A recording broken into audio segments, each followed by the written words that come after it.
What's up, guys? This is Jan for Chess24. Today we shall study the game between Aronian and Richard Rapport, played in round number 10 of the Tata Steel Masters. Let's briefly talk about our contestants before we get into the action. Aronian, the former world number 2, was not happy with his 2016, hoping that 2017 will bring him bigger, better things. So far he has 5 out of 9. Lost a horrible game against Sergei Karyakin, but things have been looking up. He crushed Anish Giri in his last white game. They made an easy draw with black versus Wesley So, the tournament leader, and now has the white pieces against Richard Rapport, who has not had a great event except for one little game which he won against Magnus Carlsen, the world champion, which compensates for a lot. But apart from that, things have not really been going Richard's way. And of course, black against Levon is not exactly an easy pairing. Rapport famous for his creativity in the openings, but with the black pieces he's decided to stick to his guns in this tournament after d4, knight f6. This is his third game playing the Queen's Indian defense, fairly mainstream. After knight f3 he plays b6, which he already used against Wesley So, and then against Anish Giri. Against So he got a great position, went on to lose against Giri. The balance was never too disturbed. Today is the third outing with this system, and after g3 Rapport plays the move bishop b7, which requires a little less theory knowledge than bishop a6, the other main line. Bishop b7, bishop g2, and we see the move bishop to e7, bishop b4 check, also a move that has been featured here. Bishop e7, castles, castles, knight to c3. For a while, rook e1 used to be all the rage here, because white wanted to wait for a move, knowing that knight c3 would be met with knight to e4, but the trend has changed back to the main line, the move knight to c3, when black clearly should hurry. He has less space to exchange these two pieces for one another. And after knight e4, white has a bunch of options, but the most critical one is the move played by Aronian in this game, bishop to d2, intending to recapture on c3 with the bishop and allowing black to take on d2 when after knight takes d2, queen takes d2, black gains the two bishops, but white in return gains more space, can follow up with d5 and e4. It's supposed to be a little better for white. Black has other options here. f5 is actually the most frequently played move. Rapport repeats another well-known move that he already played earlier in this tournament against Wesley So, the move bishop to f6, keeping his options open. You can either take here or go c5, maybe put pressure on this. This is where things get interesting, because everybody and their dog play rook to c1 in this position, which is also the move that Wesley So chose when after knight takes d2, queen takes d2, let's say d6, we get a similar position to the one I was talking earlier. Black has less space for the two bishops. And he plays a very seldomly seen move in this position, the move bishop to e1. Keeping this bishop alive, he's willing to invest a tempo for the privilege. Now that this bishop has gone to f6, I checked in the database, there's like 5, 6, 7 games with this move. So it's surely a surprise at this level, and Rapport reacts with a counter surprise, but a strange one in my book, the move rook to e8. Very cryptic move. I'm not really sure what this move does. What would look natural would be the move c5, when I guess white's idea is to play queen c2, knight takes c3, bishop takes c3, c takes d, and maybe bishop to b4, hitting the rook on f8 could be one theoretical reason for rook e8, because here there's the standard trick knight g5. But all of this looks a little far-fetched to justify the move rook to e8 immediately, and of course black would have other options here, like the move knight c6. Another way to play could be knight takes c3, bishop takes c3, and bishop to e4. Typical idea. But I will leave it to future practice to figure out what's best here, because I believe we will see more of this bishop e1 move. Rook e8, I'm fairly certain, is not the way to go. Aronian plays queen to c2, asking black to clarify his intentions in the center. Knight takes c3 is what you would expect when white is a little better. After bishop takes c3, e4 is threatened. d5 you can meet according to your tastes. You could just release the tension, cd, ed, play this structure after b4, where I take white. Or you could keep the tension, play a move like rook ad1 for now, and see how black plans to react, also with a nice position.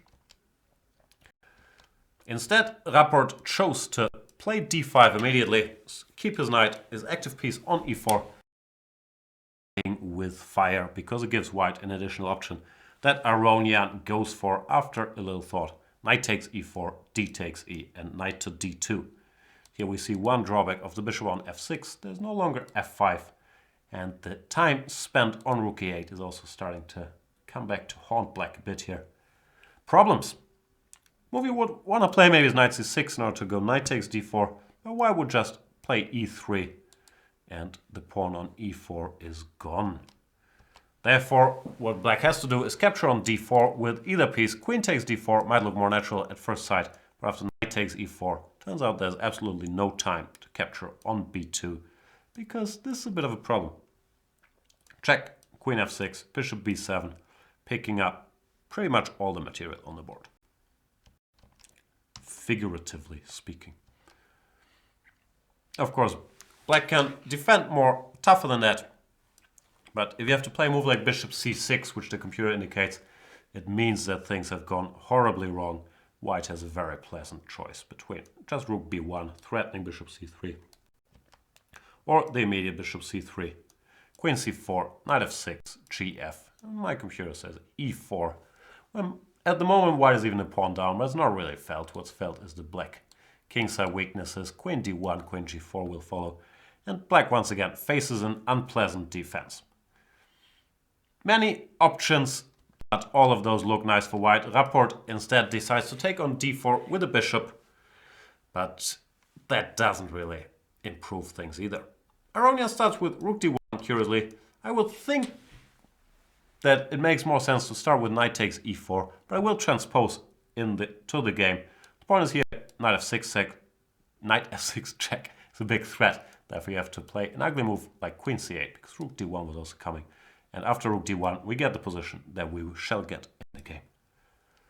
Rook d1 gave black one bonus option in the form of f5. Now this is a legal move, which Rapport decided against. Probably he disliked something like knight to b3, c5, e3, winning a piece. But after e5, at least you can try to sell this bishop's life as pricely as possible. Maybe things aren't that clear. Has to be said that after f5, white has different options too, like knight takes e4, maintains an advantage here, for example. Bishop takes, pawn takes, queen takes, winning the piece back on d4. Bishop f2, knight d7. And white is better after a move like bishop to d4. Anyway, after rook d1, Rapport decided talking about queen to c8, unpinning on the d file, knight takes e4, and the black troubles continue because it's not so easy to remove this bishop or to defend it. c5 you would like to play, knight d6, bit of a problem. Bishop e5 also looks like a nice move, but f4 once again asks questions and at the very least wins a pawn to bishop d6. Both knight d6 or rook d6 eventually lead to the win of a pawn. You figure out why. So bishop e5 no good, c5 no good, e5 might have been kind of playable, but it also leads to a terrible position after many options. c5 is very strong here. Knight g5 looks obvious, g6 takes, and b4 threatening e3. It's just a very bad position for black. Rapport finds the best move, but it's not a pleasant one to make either. The move bishop to c5, giving Aronian a choice. You can play positionally, straightforward, knight c5, let's say bishop g2, king g2, bc5, bishop c3. And white is better with these pawn weaknesses. Actually, I believe he would be a favorite to win here. But Aronian decides to play dynamically, not cash in yet, don't give him double pawns, but go for the king. He plays the move knight to g5, threatening subtle queen takes h7. Two ways to stop that. One would be g6, but that's too ugly to even contemplate. After takes, let's say bishop c3. These dark squares are so horribly weak. Knight e4 is coming, black still can't really develop. It's not a position you go for if you have any legal alternative. Therefore, Rapport plays the only legal alternative, the move f5. This, however, does weaken the black king as well, and from now on, Aronian really does not take his foot off the gas. My new favorite expression. Bishop takes b7, queen takes b7, bishop to c3, fighting against the development of this knight, because knight c6, rook d7 would be curtains targeting this pawn. You want to keep an eye on that pawn, and that's what Rapport does. Goes bishop f8. This bishop really wasn't doing anything on c5, but the problem is the white initiative still looms large. And Aronian finds a very impressive idea here, or so I thought at least. He goes e4, naturally enough move, but you gotta consider what happens after h6. And consider that he wants to sacrifice this piece to keep his initiative going, and plays e takes f5. As we said, that this is by no means forced. You could play a humble move like rook f1, h6, knight anywhere, f3, h3, keeping an initiative because e4 is coming. But Aronian has rightly calculated that his initiative outweighs the material sacrificed here. After h takes g5, keep an eye on both these guys. Here's the front runner, goes f6, threatening queen g6, followed by f7 or fg. You gotta do something about that. And Rapport plays the only sensible move, c5, in order to meet queen g6 with queen f7.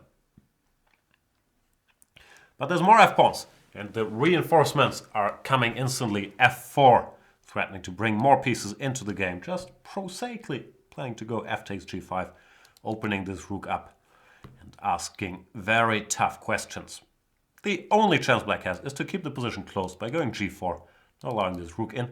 But the second f-pawn has not seen enough, just keeps soldiering on, goes f5, saying, yeah, I really want to open the position, if you don't mind. And here it's hard to keep it close. If you go e5, then f-pawn number 1 has to give up his life, but f-pawn number 2 wins the day by bringing in this double attack. So e5 no good. Instead, Rapport played the most tenacious move, g takes f6, and the second f-pawn finally vacates the f-file by going f takes e6, but he's achieved a great deal. This rook is now in the attack.